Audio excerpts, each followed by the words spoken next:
My name is Helen Ryan, and I have something to show you. At one time, these were my swim trunks.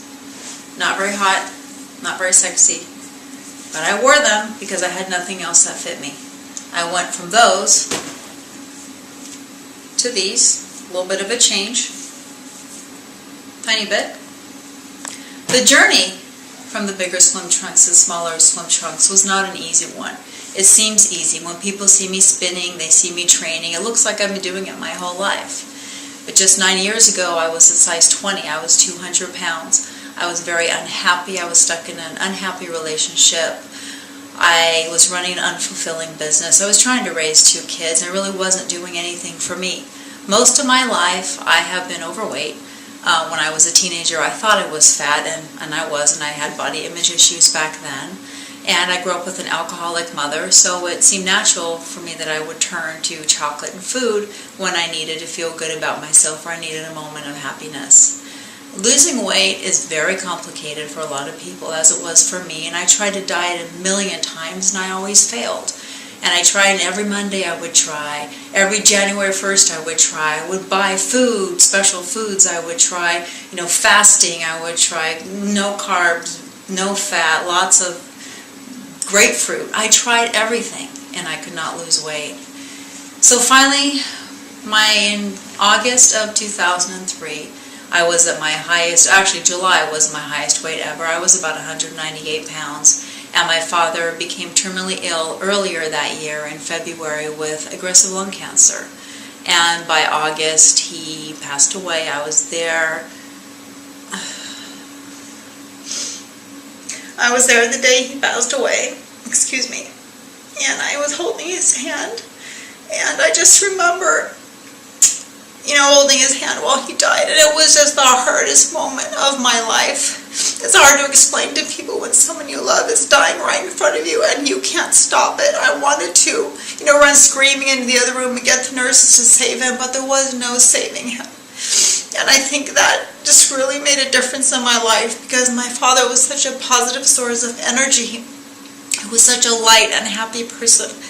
And for that to be taken away from me, it seemed like everything good had just been removed from my life.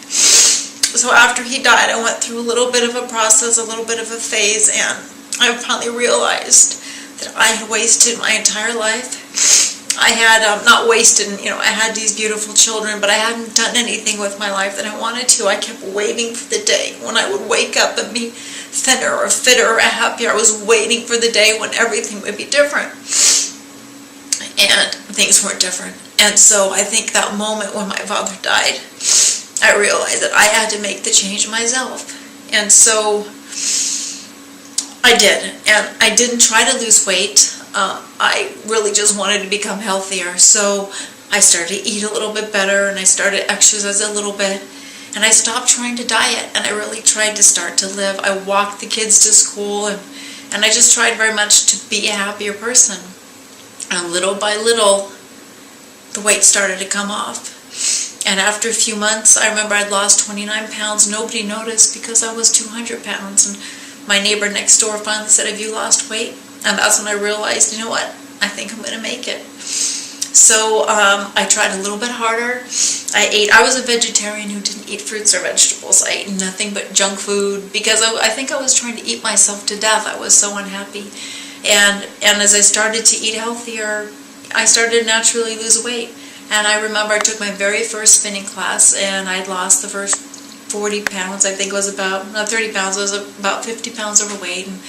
And I was sliding all over my big slippery pants.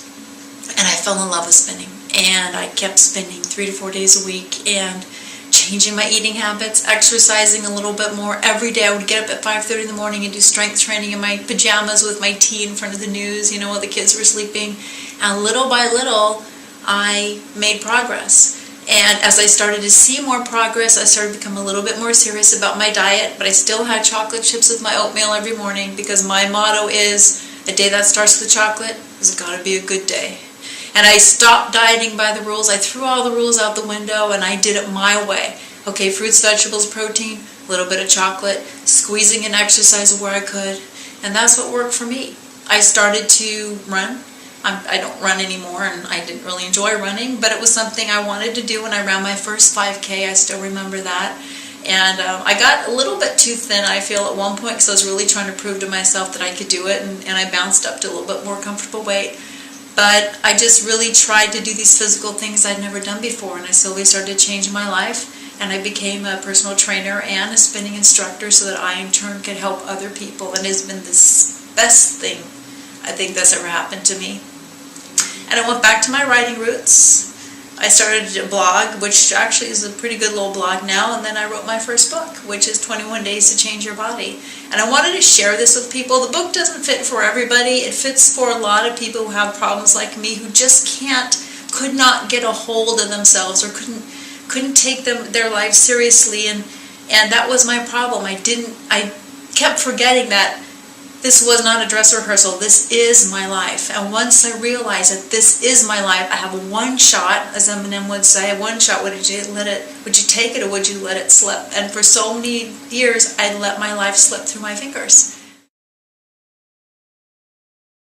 And I'm hoping that by sharing my story with you, it will help inspire you so you too can take back your life, and you too can make the change and live the life that you want and you deserve. Everybody deserves to be heard. Everybody deserves to have a good life. But only you can do it. Only you can change your life. And I'm hoping that I can show you that you can have your cake, lose weight too, and live the life that you want. And as my dad would say, his tagline, enjoy the life. And that's what it's all about. Enjoy the life.